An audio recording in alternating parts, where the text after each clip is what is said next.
Okay, good morning, everyone. We're continuing. It's wondering where we are then to communicate. We're continuing on our journey where the eventual goal is to try and understand Rashi, but Rashi is really one can't understand Rashi until one understands the context of Rashi's environment. And last week I spoke about the rise of this new Jewish civilization, which is the world of Ashkenaz. I also mentioned some of the names of Rashi's primary teachers and where Rashi learns and so on, and we'll get back to that shortly. But I really just wanted to finish off speaking about this nearly unique Jewish civilization that developed there in Ashkenaz and the degree to which it's surprising. And just to remind ourselves, there are three streams of influence on Ashkenaz. There's three sources of where the Jews develop and come from. Biologically, if you like, demographically, the raw material, the population of Ashkenaz builds up perhaps for 1,000 years before the time we're talking about. So we're roughly in the year 1000. We're looking at the onset of Rashi's era, the flourishing of Torah, and Jews have been drifting into that region certainly for 700 years in low numbers, maybe for 1,000 years in low numbers. Significant population growth, probably only 700, 800 and up. And a large bulk of the Jews that drift into the area perhaps come from Italy and then make their way up the Rhine. And they arrive in the area perhaps welcomed by the new booming economy and the relative peace and stability that begins flourishing with the rise of Charlemagne and really his father, Eddie Papin the Short. But that's where Jews begin arriving en masse. Jewish Torah centers can only develop and flourish when you have a decent-sized Jewish population. Welcome back. When you have a decent-sized Jewish population, and when you have an economy that sustains, that can be reasonably successful. You can't afford to have Talmidei Chachamim and yeshivas and Torah learning going on if everyone's just struggling to survive. You need some spare money in hand to allow the development of extras, and that's what allows the development of a Torah civilization there. So influence number one is just the Jewish population, a relatively mass movement of Jews. How many Jews are there around the year 1000? About 100,000 Jews in that region. Influence number two is a rabbinic family that move from Italy to Germany. And this is the so-called Kalonymos family because they use the name Kalonymos a lot. And we know about them through Ashkenazi tradition. One of the later members of the Kalonymos family, known as the Rokeach, Rabbi Loza of Worms, writes about his family tradition, and he says, "I am a descendant of this person, descendant of that person," and he dates back. He's very proud of his rabbinic lineage. He dates back 7, 8 generations to the first Kalonymos who arrived in that region. And we have other oral testimonies. There's the Ashkenazi tradition that's where their leadership family came from. Many years later, in the 16th century, of Shlomo Luria, the Marshal, who's very proud of being an Ashkenazi, belonging to that incredible culture. And he's fighting back, actually, in the context is he's fighting against Sephardi influence. He's fighting against the takeover of the Ashkenazi world by the Rambam and the Shulchan Aruch.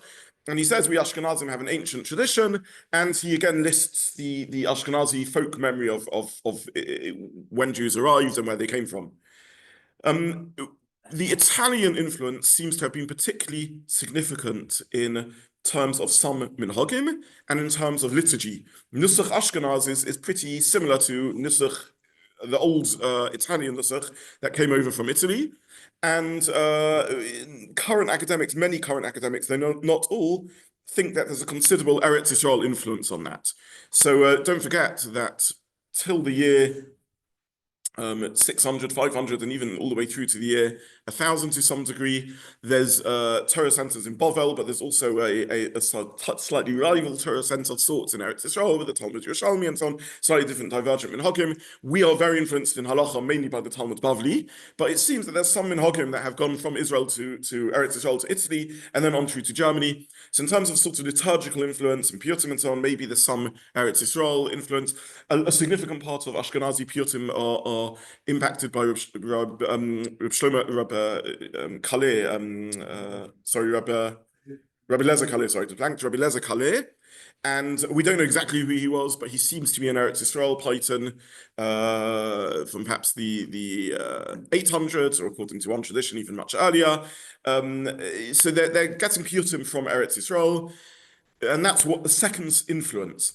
But the third influence, which leads to this massive explosion of Torah learning, is a halachic influence and a Talmud-based influence, which is this in sudden emergence of this vibrant Torah center. And what I began sharing at the end of the last year, or the last talk, is that they end up as experts on Bavli with this remarkable knowledge of Bovel and ability to navigate the sea of the Talmud, of this enormously complicated work. And this is a mystery. I try to share the scale of the mystery. It's a little bit like looking at the Jewish world in the year 1900 and seeing Torah centers in East Europe and perhaps a little bit in North Africa and the Middle East. And then you go to the year 2000 and the main Torah centers are in Israel and America. And how do you explain this sudden change? Now, we know the answer because of the enormous upheaval and the Holocaust. But what's the change between the year 900, when Bovel is basically the sole Torah center in the world to some degree, and already by the year 950 and starting at 1000, Ashkenaz, remote backwater Ashkenaz, is this powerful Torah center, and there's other developing power Torah centers in Italy and in Spain and in North Africa and so on. How do we explain this sudden transition of scholarship? And we don't entirely know. We don't have a clear answer. There's a quasi-history book, the Ravid, the Sefer Kabbalah, the Book of Tradition, in which he records the legends of the four captives that sailing on the Mediterranean. Four delegates from the world of Bovel are captured by slave traders or auctioned in the slave markets of Italy and Spain and Provence, and are redeemed by the Jewish communities there and North Africa and set up yeshivas there. And this is somehow how Torah arrives in these remote regions. We don't know the accuracy and details of this story entirely. It doesn't explain how Torah arrived in Germany, which isn't on the Mediterranean basin. And it's difficult to understand how one person could have such a massive influence on churning over society. Could one Rosh Yeshiva suddenly create a revolution in Torah learning? To create a revolution in Torah learning, you need a build-up. You need a Cheder system and a Yeshiva Ketana system. You need a sort of build-up of Torah learning from the ground up. And yet somehow this magnificent Torah center emerges in Germany. And in a moment, I'll share the little bit we do know about that. Sorry, but you wanted to ask something. No, I just want to ask about we know about the movement of the Siddur from the Gaelic period all the way across. Yes. Yes. So last year I emphasized that there's an enormous amount of contact. Till the year 900, there's a Jewish population in Germany, and they're writing backwards and forwards to the Goyim, and the Goyim begin putting things in writing at the request of the communities. The Siddur, perhaps the Gemara itself, text of the Gemara is only really released by the Goyim. And that's definitely what enables the flourishing of Torah centers. So the Goyim let go of their monopoly of Torah, and from one yeshiva there in the Middle East, they begin distributing manuscripts of Siddurim, manuscripts of Gemara, but still it's mystery. How does this incredible, vibrant Torah world emerge? And in a moment, I'll share the little patchworks of guesses that we have about this. I touched on this last time, yeah. Absolutely. When do you think that Gemara sealed is an accepted text? So we don't know. The question from those online is, when is the Gemara sealed as an accepted text? It probably goes through stages of editing and sealing. By traditional accounts and by the Gemara's own account, there's some level of sealing that takes place around about the year 500. But then there's still tweaking of the Gemara text, as you allude to, by the post-Gemara, post-Amoraim era, the Savroim. And the Rishonim are aware of this. Here and there in Talmud, they'll say this is a later editing process. And perhaps it's only sealed very significantly somewhere around the late 700s, early 800s as a complete text, and perhaps only released in written form in the 800s and on, maybe even 900s and on. So certainly you can't have a flourishing of Torah in the rest of the world until there's a fixed text of Gemara that's accessible to people outside the Gaonic centers. But this is a necessary but not sufficient condition for the emergence of this powerful Torah center and Jewish civilization. Yeah. Either. Yeah. From a course of I have two eyes. So, a course that I attended with Professor Sanchez, yeah. that Talmud. Yes. He said that Talmud Baalei wasn't known in Western Yes. Europe until the 10th century. Yes. I suppose it's- The same dates as I'm saying, yeah. It's I want to emphasize the anything any historian says is to a degree speculative, because you're lucky to find any evidence, and absence of evidence isn't evidence of absence on. But the timeline I'm saying is not dissimilar to that. To say that it's not known till the 10th century, 900, is difficult to prove. It's hard to know what people knew. But we certainly don't find extant manuscripts, and we don't have evidence that it's widely spread. That's definitely the case. Don't forget, by the way, the numbers we're talking about are tiny. So in a minute, I'll even come on to the distinction between Germany and France, and the 50,000 or 100,000 number that we were talking about before. But we're talking about tiny populations. We're talking about, in perhaps less than the population of Hensen, Golders Green, and Edgware. That's what we're talking about in Germany. I mean, we're talking about a tiny Jewish population. Yeah, I mean, I know Golders Green, Hensen, and Edgware are massive, but still, yeah. Yeah, Also, it would be fair to say, the numbers are so small. yeah. It's much easier to understand how an individual would direct great change. Yeah, no, it's true, but still, to create an environment change of that number is difficult to understand. All I really want to say is, and I share this theory, not because anyone thinks it's entirely true, but it gives you an indication of how radical an answer we need in order to come up with this. And this is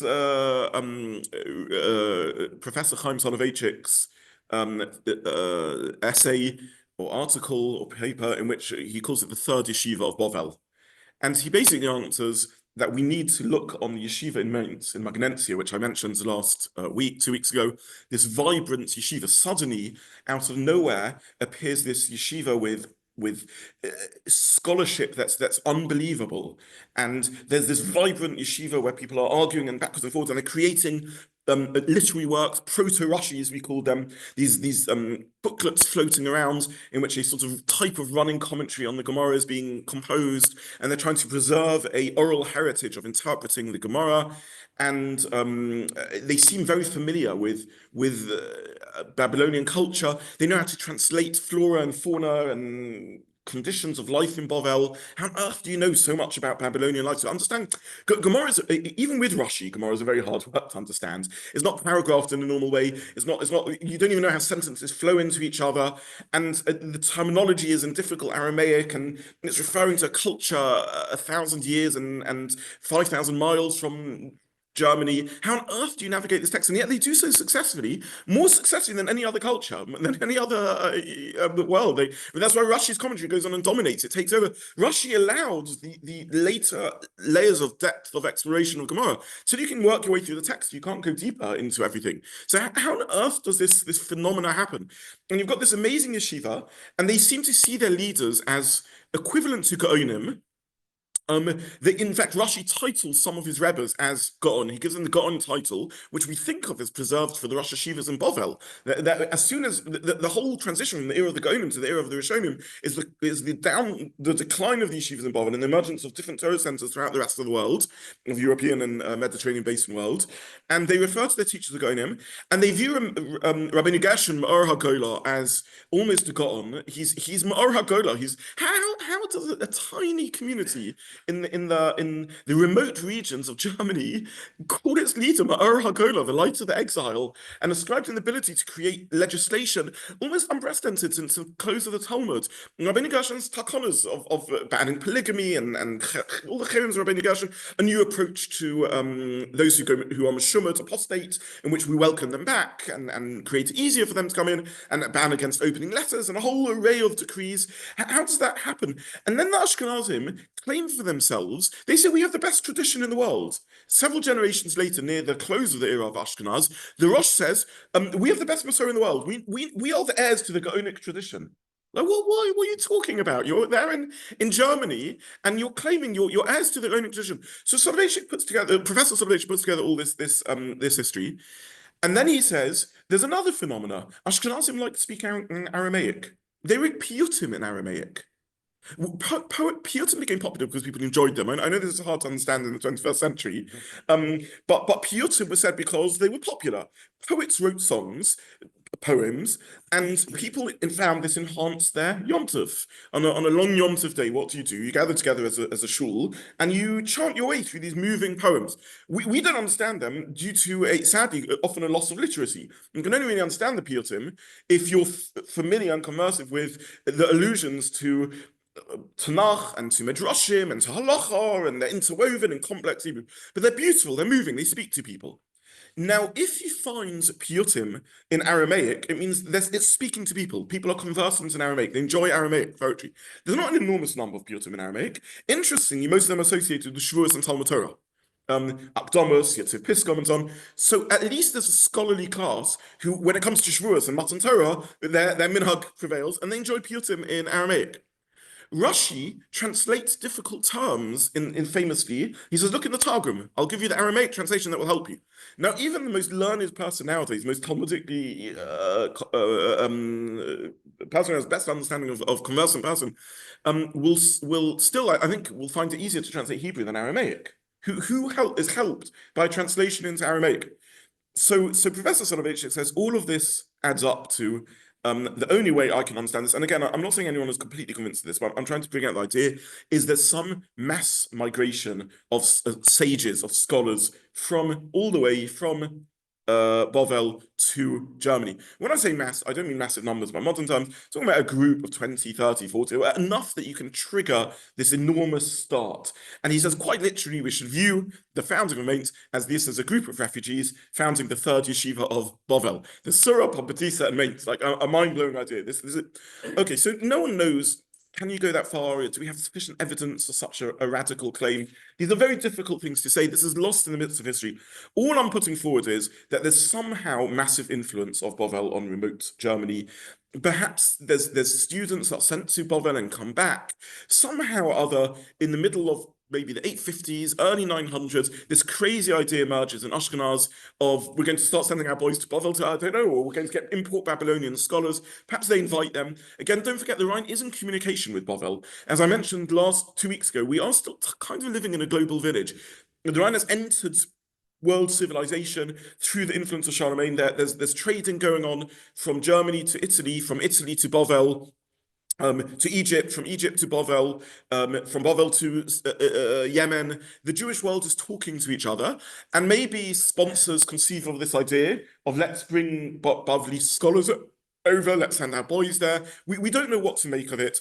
All we see is, bottom line, let's move off the world of speculation to the world of fact, that somehow or other a critical mass of Torah scholars, very conversant with Babylonian life, very somewhat conversant with Aramaic as a spoken tongue, emerge in northern Europe, in Germany, and create a Talmudic revolution, an enormous sense of Torah scholarship, and say we're very familiar with Gaonic culture. We are the heirs to the Gaonim in some way or other. That's what we know as a fact.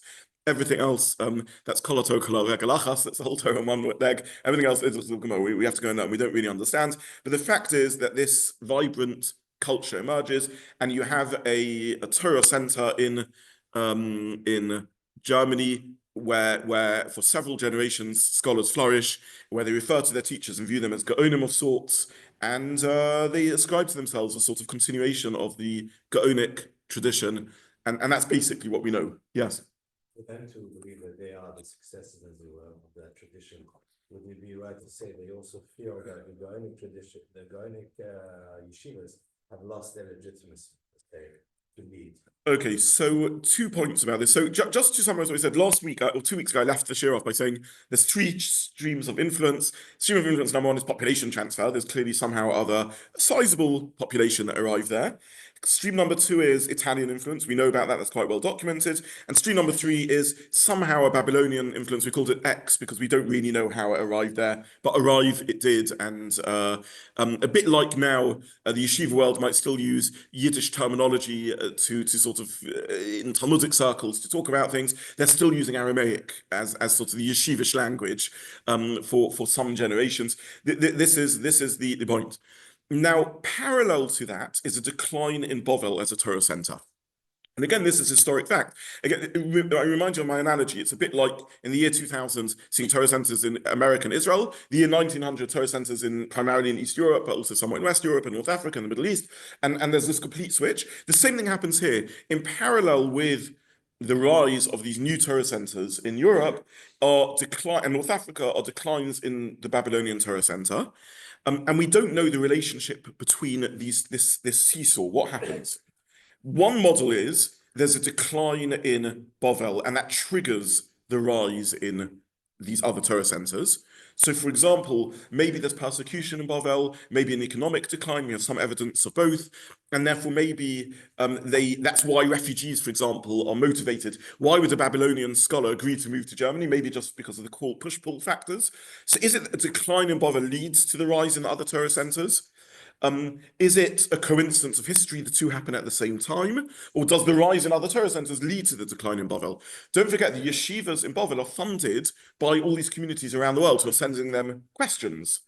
So when you live, as I mentioned last time, in the year 800, if you have a halachic question, you write a letter to Bovel. It goes to Italy, goes from Italy to Egypt, makes its way to Iraq. The Shada comes back 6 months later. The wonders of modern technology, you get your answer like the blink of an eye, and your teshuva comes back. And we know about this from the Carolingian, enormous amount of correspondence going across the world. But with that letter is a check. With that letter is a donation. This is what's funding the yeshivas. They're all relying on Bovel to be the halachic center of the world. So is it that with the rise of these other Torah centers, the Babylonian yeshivas lose their economic basis, and that's why they go into decline? Or is their final explanation, is their politics? Is there some machlokus over here? Do the Chachmei Ashkenaz, the Chachmei Magnesia, this remarkable Torah scholars of Magnesia, of Mainz, this yeshiva, this vibrant yeshiva, are they upset with Bovel? Do they have critique of the Babylonian world? And this Professor Soloveitchik again goes into that maybe I'll do a series on the Gaonim themselves. They really deserve a series in their own right. But all I will say is that there are divides within Gaonic society in styles of learning, in what Torah is, in hashkafa, in what should be the source of power, in the balance between Torah scholarship and secular power. There's an array of divides in the Gaonic world. We talk about the Gaonim as if they're sort of just the Gaonim, but of course it's not like that. These are many individuals in different yeshivas. And Professor Soloveitchik thinks he has evidence that that one of the ruptures in the Gaonic world may have been part of what led to this migration and this new school that arrives in Germany. When they say we're the heirs to the Gaonic tradition, mean we are the heirs to one part of the Gaonic tradition, but we have critiques of other aspects of the Gaonic tradition. I'll come to one in a second. But what we definitely have is that the Ashkenazim are claiming for themselves Gaonic heritage and Gaonic traditions in an amazing way, and they say we are the heirs to the Gaonic tradition. There are other communities that have aspects of this also. This is not meant to be sort of disagreeing with other communities' heritage. The Sephardi world also rises around the same time as the Torah Center in Spain and North Africa. And the Rambam alludes to some critique of the Gaonic era also in an interesting way. On the one hand, everyone is subservient to the Gaonim. All Torah came through the Gaonim. On the other hand, there's aspects of Gaonic life that shouldn't permanently fix how Jews live. So it could be that there's all we do know is there's a historical fact that never again does Bovel assume the same status as the central Torah center of the world. It still has Torah, it still has yeshivas, by the way. And these yeshivas are still reasonably sized Torah centers, but they're nowhere near as dominant anymore as Ashkenaz and Sfard and North Africa as the main Torah centers. In fact, people haven't even heard of the names of the Rosh Hashiva of Bovel in the life of the Rambam is someone called Reb Daniel Habavli. And the only reason we know of him is because he corresponds with the Rambam.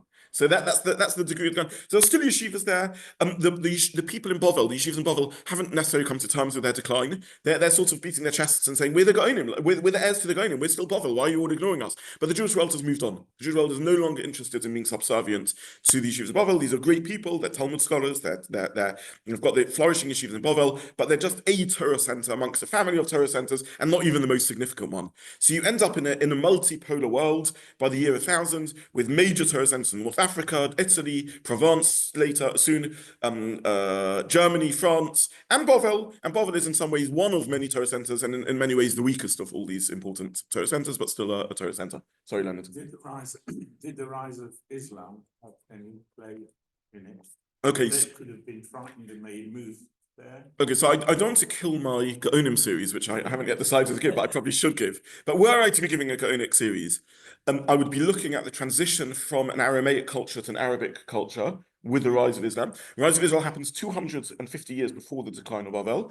And then I would be looking at politics in the Islamic world and the split of the Islamic world from one unified kingdom into multiple kingdoms, and suggesting that that's linked to the story, and also the relative economic decline and the beginning of the emergence of Europe as a somewhat of an economic powerhouse.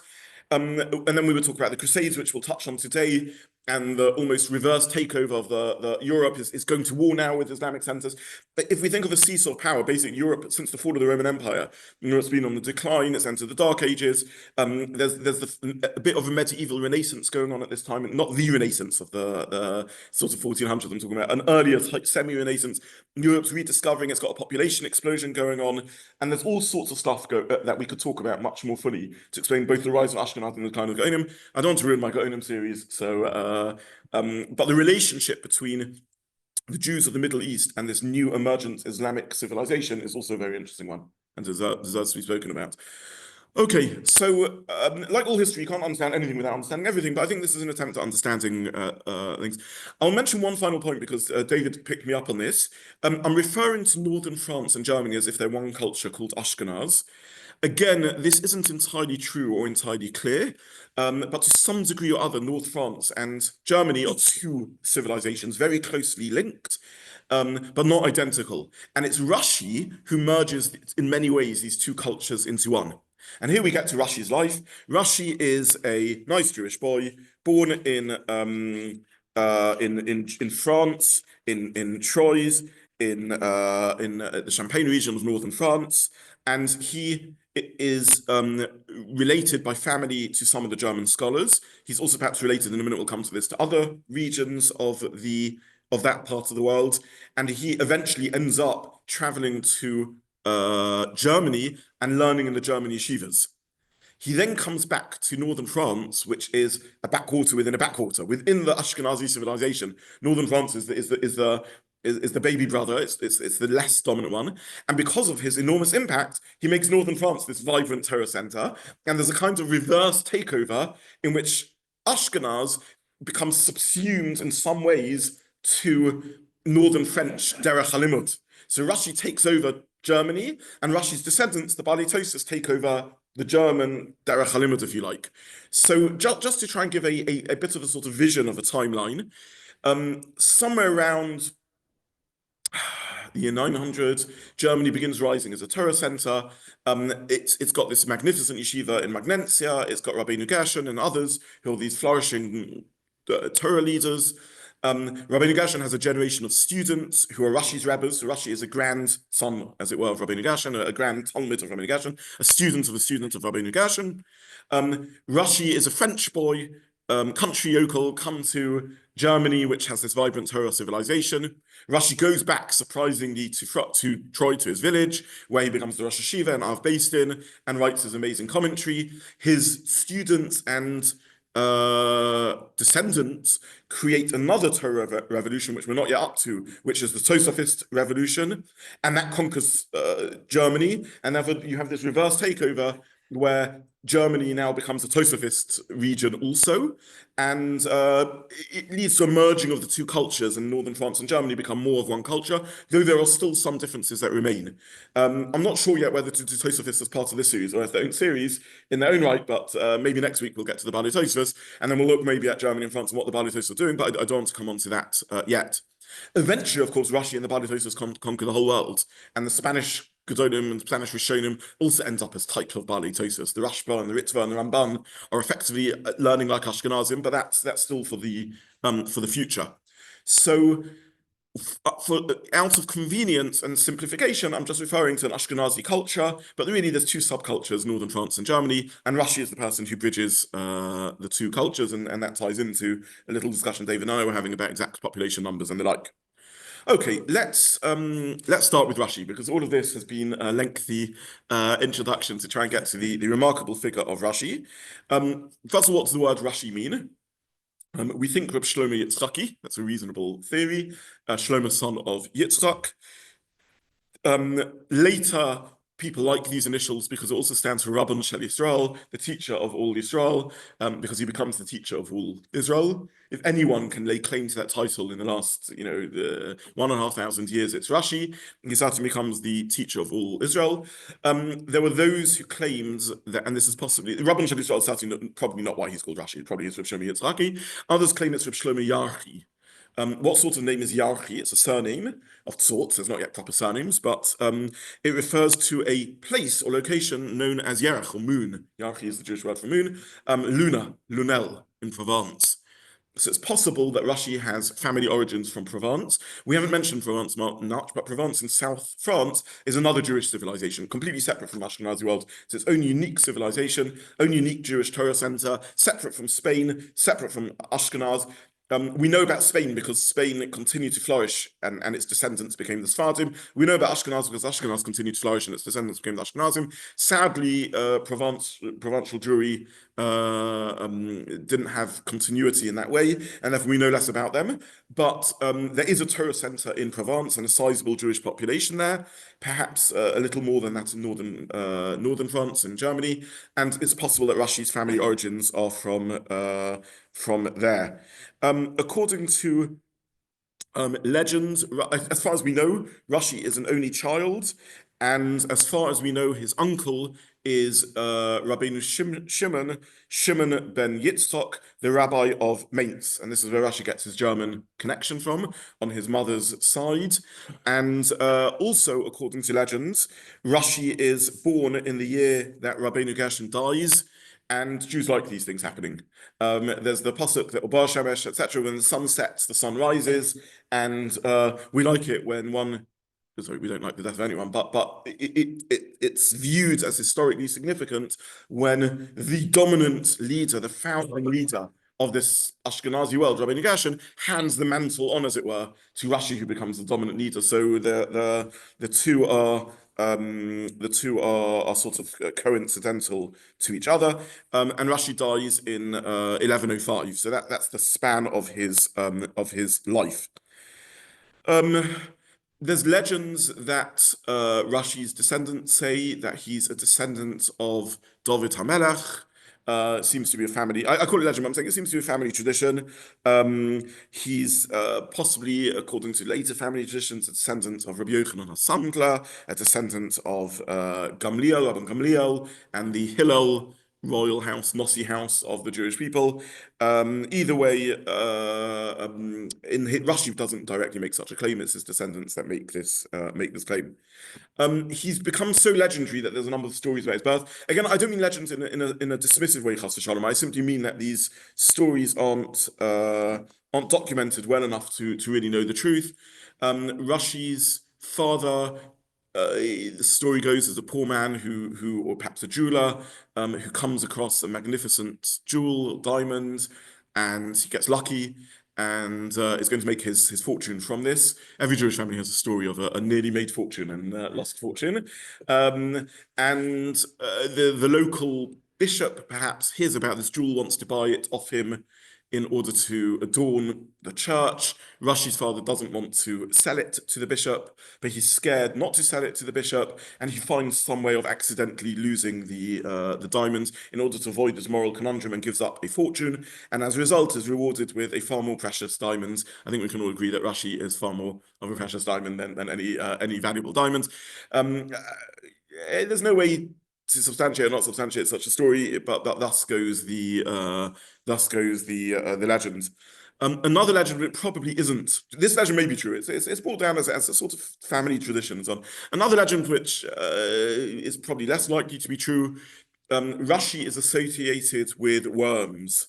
I mentioned already the communities, the three primary Jewish communities of the era are Shum, the acronym is Shum, Shin Vav Mem, Mainz, we've already spoken about, the Shinish Spires, which we haven't really discussed about, but the origin of the family name Shapiro. Most Shapiros come from a descendant. They're not all related. There's many Shapiros around. And they're not all relatives of each other, but perhaps descendants of Spires. And the Vav in the middle is Vermeiser, worms. And Rashi spends time in worms. We know that. According to legend, Rashi's mother is pregnant in worms, and some form of carriage or cart is going down. There's narrow roads are very narrow, alleyways, and it doesn't care about a Jewish woman standing there. It's just going to crash into her. She's going to be killed or at least lose the child. The wall miraculously forms an alcove and dips, and she steps into this little dip and is thus saved, and thus Rashi is able to be born. And you can go to Worms today and still see this alcove in the wall there. Again, you can never disprove anything other than it's unlikely. Why were Rashi's parents in Worms? They come from Troyes. What were they doing traveling to Worms? Yeah, I don't know. Maybe they were traveling to Worms for family simcha. We don't know for sure, but it's unlikely that she's pregnant and they're in Worms. And we don't really think that Rashi's associated with Worms other than later in his life when he heads off to Worms. So these are the traditions. I mention these because legends build up around legendary figures. That's for sure. And Rashi is as legendary as he gets. There's no bigger figure. He's just everyone else is staggering in awe of what Rashi accomplishes. No one can understand how a single modest individual living in Troyes with the burden of being a Rosh Hashiva and a Dayan and a Rav, and teaching so many students and having to earn his own parnasa. In those days, generally the figures weren't funded by the community, is able to write so prolifically and produce so much work on such a high standard. It's just astounding, and no one can make sense of it. It's such a remarkable figure. So later generations say that Rashi, the only way anyone can achieve this is with Ruach HaKodesh and with supernatural abilities and so on. And I don't want to get into semantics, but of course Rashi has divine help. I mean, no one can achieve what they do with such time and such ability. But also, Rashi is an incredible person. He's a once in a millennium type figure who does what he does what he's able to do. Okay, what can we say about Rashi? Let's run through his life and just the facts that we know about him. It seems his father is his first teacher. His father definitely learns with him, as far as we can tell. We think his father is somewhat of a learned person, as far as we know. It seems that Rashi is brought to learn Torah by his father at a young age, and perhaps from 5 up, Rashi's already been taught high-level Torah. At the age of 17, he does go to the yeshiva in Worms, where he becomes a student of Yaakov ben Yakar, who we already mentioned, who in turn is a student of Rabbi Gershon. So Rashi's a student of a student of Rabbi Gershon, and Rashi now learns in yeshiva in Worms, and that's where Rashi becomes associated with Worms. Interestingly, as far as we know, Rashi's already married. By that point, he's 17. He's married. Jews get married at a very young age, and quite possibly, as was traditional in those days, he leaves his wife behind. And when we say he went to learn in yeshiva, that means he's coming home for the Yomim Tovim and things like that, and that may be how things worked. Maybe he's coming home just for 3 times a year, Pesach, Shavuos, and Yom Kippur stroke Sukkos.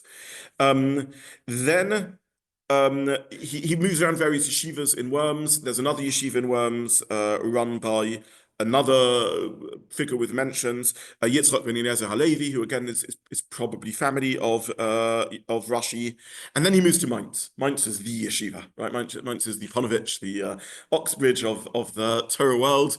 He moves to the elite yeshiva to Mainz, and again there he learns with another family member, perhaps Yitzchaki ben Yehuda, who also Rashi references as one of his teachers, another student of Rabbi Gershon. So Rashi is as I said, a grand student of Rabbi Gershon, and he's now in the Torah center of the world, this incredible, flourishing, vibrant Torah center. And as I said, there are a type of proto-Rashis floating around in booklet form in Mainz. Other students, he's not the only student to write notes on Gemara, and they learn the whole of Shas with their rabbis, and they write notes of their learning, and thus the concept of a running commentary begins. I want to emphasize, by the way, that the idea of a running commentary is a bit of a unique idea. When we look at the Gaonic era, maybe, I'm already planning in my mind as I'm talking, a series on the Gaonim, because I'd love to give this, but it's so one of the really important things about learning history is you learn to be tolerant of difference. What I mean by that is there are so many things that are so obvious to us, and when you learn history, you realize that they weren't always obvious, and it took innovation for that to be created. And to us, what's more intuitive than a running commentary? But Jews didn't really do running commentaries, and it's one of the very interesting historical questions of how running commentaries, the concept of running commentaries, developed. I'll just give you an example. The Gemara, you could probably extract from the Gemara a composite commentary on the whole of Tanakh. In fact, we know someone who kind of did that. Who did that? Rashi. Rashi extracted from Gemara and Midrashim a type of running commentary on Tanakh. But Gemara is not a running commentary on Tanakh. The Amoraim didn't see it as their job to write a running commentary on Tanakh. So this idea of a running commentary is a bit of an innovation. Gaonim wrote essays, they wrote halachic works. To a degree, they didn't write running commentaries, though when we learn the Gaonim, we'll tweak that a little bit and we'll discuss where they got the idea of running commentaries from. Either way, the concept of a running commentary on Shas is an interesting idea, and the whole of Talmud is an interesting idea, and it emerges, we think, from the Mainz Yeshiva. People are writing notebooks of their Rebbe's teachings, and a notebook is a type of running commentary. If every time you learn with your Rebbe Gemara, you write what he tells you about how to read the Gemara, there's an emerging running commentary, and we have some of these proto-Rashis floating around. There's a commentary, a small commentary on the Gemara, published in some editions of the Vilna Shas and some tractates, called, the comment is written as Perish Rabbeinu Gershom Or HaGola, or abbreviated Ragma, on the side of the Gemara. And if you look at it, it's somewhat overlapping with Rashi, a little bit overlapping with Rashi. And as far as we know, it's not from the great Rabbeinu Gershom himself, but it's from his yeshiva. It's a Mainz commentary, it's a Magnencia commentary. Okay, so Rashi is learning in his yeshiva, in Worms, into yeshivas, then in Mainz, and 7 years later, at age 25, he moves back to Troyes. That's the biography of his life, and we think he moves back to Troyes with copious notes of what he's learnt in yeshiva. He comes back to Troyes. He becomes a member of the Beis Din. He begins answering halachic shilas. Then after the death of the Rosh Beis Din, he becomes the new Rosh Beis Din, and a Rosh Yeshiva. He's got students that learn under him, and he begins teaching Torah and eventually attracts many students. How's he earning his panos at the moment? According to legends, of which there is no evidence, he's a vineyard keeper. What's the English word? Vinter, I think. Vinter? Yeah. Vinter. Yeah. So he's a vinter. He's an English wine maker. Probably not true, but so goes the source of legends. We say probably not true because there's no reference in Rashi to him being a winemaker. He definitely knew a lot about winemaking. He knew a lot about everything, though, Rashi. It's astounding, because to write a perush on Tanakh and Gemara, you have to know about so many things. To answer hundreds of halachic queries, which he answers, you have to know so much. He knows everything about winemaking because he's able to pass conscience. He's one of these people who just anything he deals with, he finds out everything about it and displays incredible knowledge about it. And when he answers challenges about winemaking, he's completely conversant with winemaking information. Professor Chaim Soloveitchik, I mentioned earlier, one of his expertise is on winemaking in the medieval era. He's written books on the subject, and Rashi is one of the sources for things around that. And but we don't think Rashi is actually a vinter.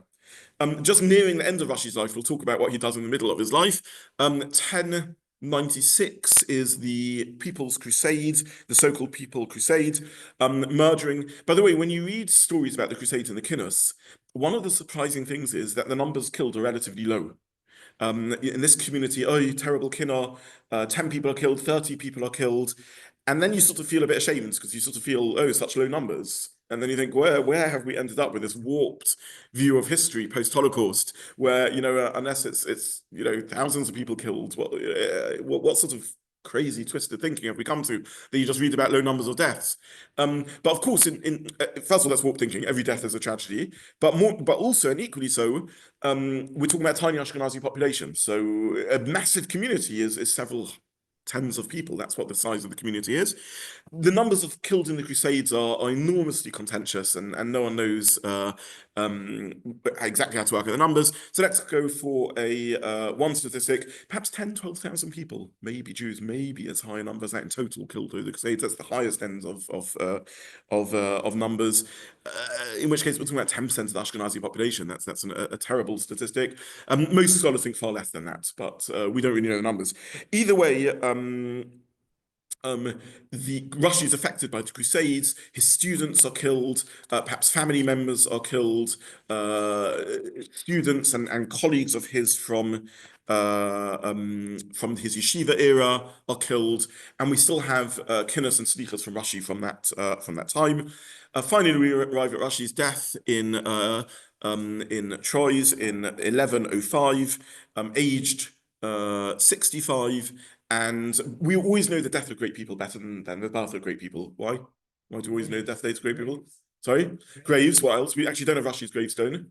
Because everyone records the death. Because by the time they die, they're famous. They've got lots of they've got lots of students, everyone's interested in death. When they're born, no one knows they're going to be famous. So we generally, with great people from that era, we know exactly his yard site, exactly the date of the death, because everyone's writing about it. It's big news. Rashi, the great Rashi, has died. When he's born, no one says the great Rashi is born, because no one knows he's destined for such greatness. And he's buried in Troyes, and we know approximately where the cemetery in which he's buried is. We don't really know much more than that. There's approximate location of his grave. Okay, what about his family? And let's try and run through a little bit of family history, and then we'll, I suppose, next week talk about his spiritual accomplishments. No, I'll just give it a few more minutes. Okay, so famously, Rashi has no sons. He has daughters. How many daughters? 3, perhaps 4. Some of them become very famous in their own rights. The Shibbono Haleket, 13th century Rishon, records that Rashi's daughters were his scribes. He dictated to them, and they used to write. Now, to be a scribe for Rashi means you're pretty learned. First, it means you're literate, pretty unusual for women in that age. Secondly, it means you're familiar with how to write, not just read, but write. You're able to write at speed. You're able to write technical. You can't be a technical secretary unless you know something about the field, right? A legal secretary or a medical secretary is not the same as a regular secretary. You have to know how to spell, but you have to know how to spell technical Talmudic terms and commentary terms. So Rashi's daughters are clearly highly educated. Legends, again, no evidence of this, is that they attended Rashi's shiurim, probably not the mass shiurim, but certainly they learned with Rashi if he was transcribing to them things. Legend is they wore tefillin, some of them wore tefillin. Again, we don't have historical evidence for that, but it's possible. Rashi's grandson, Rabbeinu Tam, who's his own figure that deserves a series, Rabbeinu Yaakov, Rabbeinu Tam, paskins that women are allowed to wear tefillin, so it can accord with the sort of halachic stance of that Beis HaMedrash. So there's a lot of legends ascribed to these amazing women, but again, we don't know an enormous amount about them. We know one's called Yocheved, one's called Miriam. We're not entirely sure of the third name, maybe Rachel. Just speak briefly about them. Rachel, Rashi's oldest daughter, so let me this right around. Yocheved marries someone called Rabbeinu Meir ben Shmuel, who's a significant student of Rashi and Talmudist in his own right.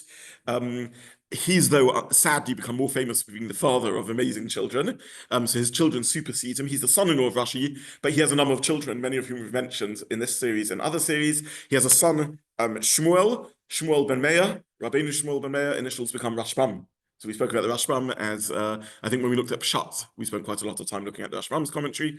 So that's one son, Rabbeinu Shmuel ben Meir. He's got another son called Yitzchak. Yitzchak ben Meir with a resh at the beginning becomes Rivam. Less familiar name, but well known to those that learn Tosafot. He has another son, Yaakov, I already mentioned. Yaakov is nicknamed Tam. That's quite a common nickname in that era for Yaakovs. There are other Rabbeinu Tams floating around. Yaakov Ishtam Yoshev Aholim, right? In the pasuk, Yaakov is referred to as Ishtam, and therefore someone who was called Yaakov was often nicknamed Tam, and the Rabbeinu Tam is Yaakov ben Meir, and perhaps another son who's less well known called Shlomo. Okay, so these are the sons.